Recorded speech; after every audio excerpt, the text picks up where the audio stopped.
तर मैत्रिणींनो, आज आपण गणपती बाप्पासाठी झटपट तळलेले मोदक कसे बनवायचे तेही अगदी सोप्या पद्धतीने आणि खायला तितकेच चविष्ट पाहणार आहोत। तर चला सुरुवात करूया। या ठिकाणी मी ओलं खोबरं घेतलेलं आहे, किसून घेतलेलं आहे, एकदम छान मस्त बारीक किसायचं आहे। त्यानंतर एक वाटीभर गूळ त्यामध्ये घालायचा आहे। खोबरं घेताना 2 नारळाचं पूर्ण खोबरं या ठिकाणी घेतलेलं आहे आणि 4 ते 5 चमचे खसखस यामध्ये घातलेली आहे। तर हे सगळं गूळ विरघळेपर्यंत छान परतून घ्यायचं आहे। गॅसची फ्लेम कमी ठेवायची आहे, एकदम हाय फ्लेमवरती हे परतायचं नाहीये, नाहीतर गूळ चिकट होऊन त्याला थोडासा कडकपणा येतो। त्यामुळे थोड्याशा बारीक गॅसवर गूळ विरघळेपर्यंत हे मस्त असं परतून घ्यायचं आहे। तर आपण पाहत आहात की व्यवस्थित असा गूळ विरघळला गेलेला आहे आणि या ठिकाणी पूर्ण प्रोसेस लहान गॅसवरती केलेली आहे। त्यानंतर साधी आपली गव्हाची कणिक आहे ती मळून घेतलेली आहे आणि हे सारण थोडंसं थंड करून घ्यायचं आहे। थंड केल्यामुळे जेव्हा आपण पारीत भरतो किंवा मोदकांमध्ये भरतो तर ते पागळत नाही, त्यामुळे व्यवस्थित थंड करायचं आहे। पीठही मळून 5 ते 10 मिनिटं भिजत ठेवलेलं आहे आणि अगदी छोटी अशी चपाती लाटायची आहे आणि मोदक कसा बनवायचा हे मी तुम्हाला आता दाखवत आहे। तर या ठिकाणी मी छोटा गोळा घेऊन एक चपाती लाटत आहे। चपाती म्हणण्यापेक्षा थोडीशी जाडसर लाटायची आहे, कारण की सारण आपलं त्यामधून बाहेर निघालं नाही पाहिजे। अशा पद्धतीने थोडीशी जाडसर आपल्याला चपाती लाटून घ्यायची आहे। गणपती म्हटलं की आपण सगळ्याच घरात मोदक तर बनवतोच, परंतु हे मोदक खायला खूपच चविष्ट आहेत आणि तुम्ही एकदा नक्की बनवून बघा। उकडलेल्या मोदकांपेक्षा हे बनवायला सोपे आहेत। उकडलेल्या मोदकांचं थोडंसं आकार द्यायला वेळ लागतो, तर या मोदकांना आकार देण्यासाठी अजिबात वेळ असा लागत नाही।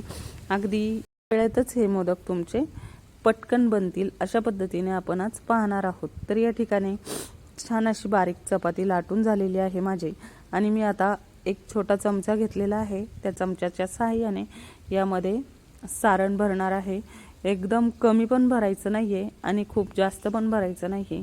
आपली जी पारी लाटलेली आहे त्यात ते व्यवस्थित बसेल, जास्त होणार नाही, अशा पद्धतीने अंदाजे तुम्ही भरू शकता।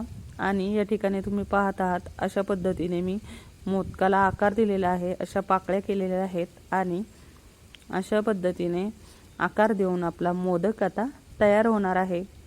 तर किती सोपी पद्धत आहे नाही आणि किती पटकन असा हा मोदक बनला जातो।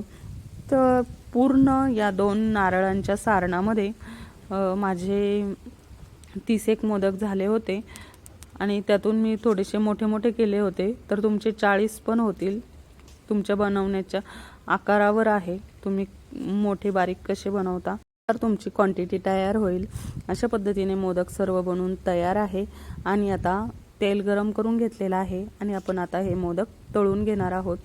तर एकदम जास्त कडकडीत तेल गरम करायचं नाहीये, थोडंसं कमी गरम करायचं आहे, म्हणजे एकदम मोदक करपणार नाही, व्यवस्थित त्याला सोनेरी रंग येईल अशा पद्धतीने तेल गरम करून सर्व मोदक तळून घ्यायचे आहेत। आणि सोडताना तुम्ही पाहत आहात पूर्ण मोदक बुडेल एवढं तेल मी घेतलेलं आहे आणि थोडंसं हलवायचं आहे, म्हणजे एकाच साईडने काळा न होता सर्व साईडने गोल्डन कलर आपल्या मोदकांना येईल। तर अशा पद्धतीने हलक्या हाताने हलवत राहिल्यामुळे सर्व बाजूने हे मोदक गोल्डन झालेले आहेत आणि आता आपण तळल्यानंतर हे तेलातनं बाहेर काढून घेऊया, बाकीचे राहिलेलेही तळून घेऊया आणि गणपती बाप्पांना या मोदकांचा प्रसाद दाखवून घेऊयात। आणि तुम्ही पाहिलेच आहात की एकदम गोल्डन सोनेरी असा कलर याला आलेला आहे आणि दुसरीही बॅच मी तळून घेते। अशा पद्धतीने सगळेच मोदक मी तळून घेणार आहे आणि खायला एकदम टेस्टी असे झाले होते आणि तुम्ही अशा पद्धतीने मोदक नक्की बनवून बघा। त्याचबरोबर गरम गरम तर खूपच छान लागत होते आणि थंड झाल्यावरही अगदी मस्त अशी चव याची येते।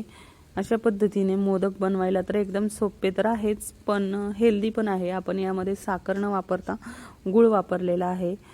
यामध्ये खसखसही घातलेली आहे आणि आवडत असेल तर थोडीशी वेलची पूड घाला, त्याने ही चव आणखीन वाढते।